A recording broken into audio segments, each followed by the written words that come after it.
Assalamualaikum. Biz bugun ысылаққа маяктарды көрсететін боламыз. Мына жақта шеге қағып қойдық. Соған қазір жилкімен тартып отырық. Қазір мына жақта мына астына мына жилкіні байлап, өлшеп қойып жатыр. Қазір прутпен, 10-дық прутпен қазір маягын қоятын боламыз.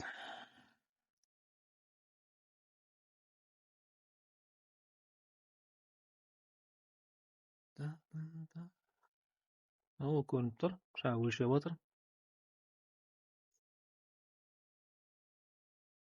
Қазір міне сантиметрін өлшеп, ровно шығарып отыр. Ертең сылаған кезде өте оңай болады. Егер осы маякты қоймайтын болсақ, бізге сылақтың кезінде қиыншылық туындайды. Қисық болуы мүмкін, дұрыс болмауы мүмкін. Сол үшін осыны осылай жасаймыз. Бұл Қазақстандағы да емес, дүние жүзінде таралған кең әдіс болып саналады.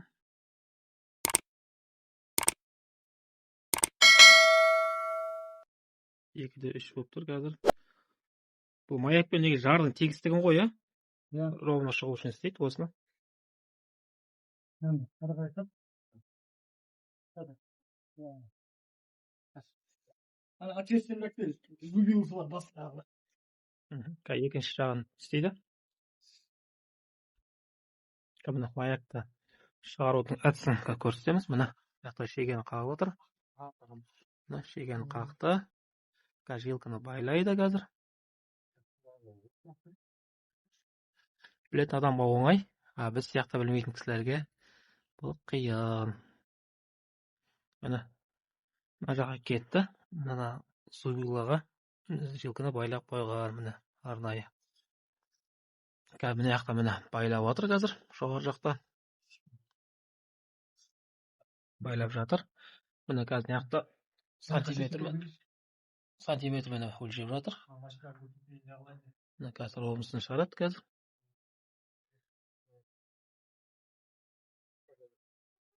Сантиметрін өлшеп отыр.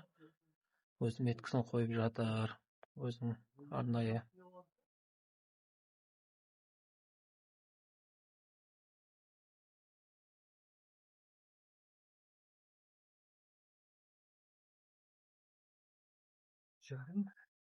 Төмен жағын көреді қазір.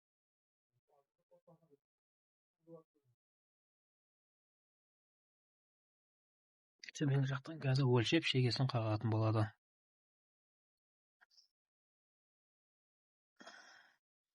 Міне қазір екінші шеге қағылып отыр.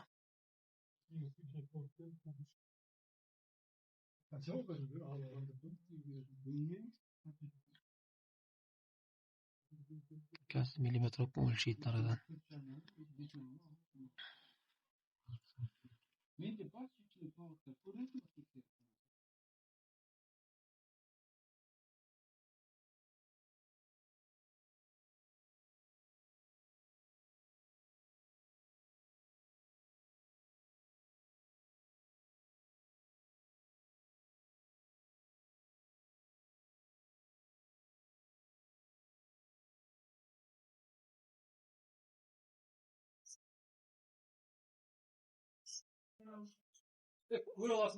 Камена кетті.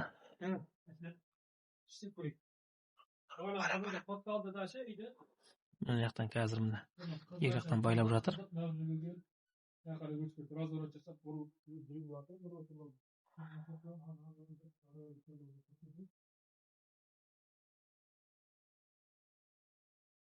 Өшіп қалыпта сомен.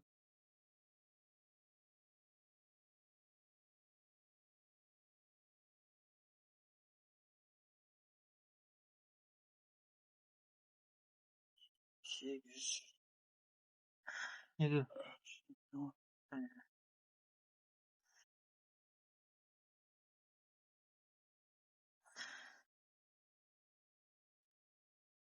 Сикаш! Смағыл! Кетіп қалды. Майшан свичный проводшыларына кетті.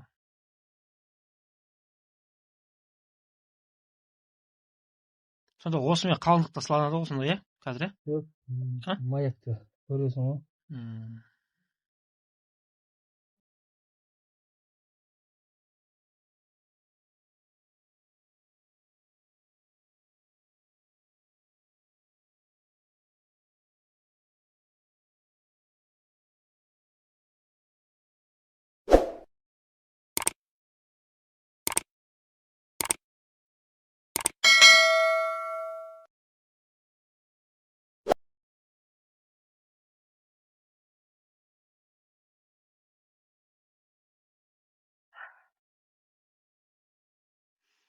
Қаняға міне байлап отыр.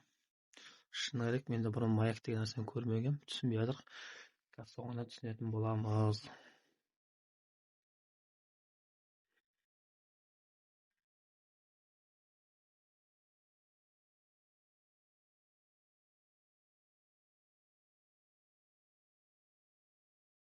Квадратурасы шығарылсын болды бұны. Әге бірше. Не бұл? Маяк. Сылаққа ше. Пруд не үшін? Бұл маяк. Мынаны, короче, прудты былай қағамыздар. Прудты қағамыз жоқ. Оның сөйтіп рас тұтылды. Соған ба пруд? Кейін болғаннан кейін алып тастаймыз. Иә, оны түсіндім. Әге бар мына прудты? Әге болмыш. Жатында. Қаш. Не аяқ басына мәжбүр атқан. Білмеймін.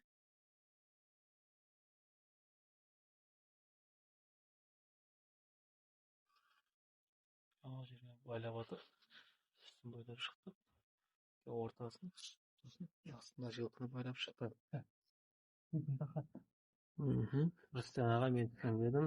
4 жылқы. Я 4. Міне, бірінші жылқымыз тұр. Екінші жылқымыз тұр.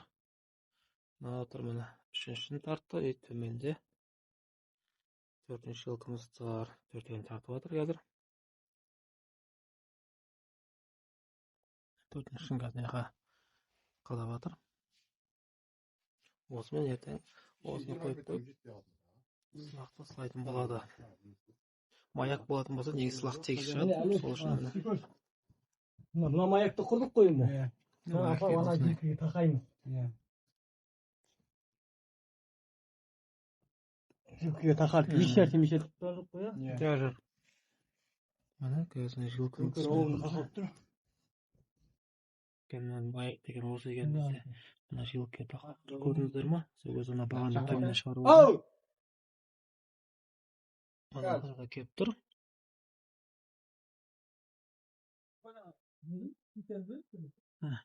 Қайтып масаңыз мына. Мына жағаны. Қазір жары дейтін болады. Қазір жоғары жағын келтіріп отыр. Бір-біріне тимеу керек.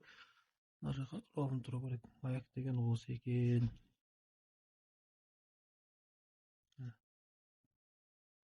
Білген адам ештеңе емес. Келді. Мына ровымызды келтірді.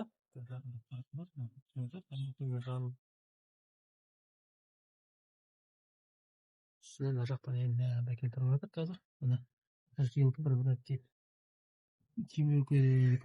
Бәрі келді. Келді. Енді қазір прудта қазір қараңыздар. Мына қазір прудта ең қызығы, мына қараңыздар. Прудта алдық. Бүйтіп салдық. Маяк деген осы екен, оказывается.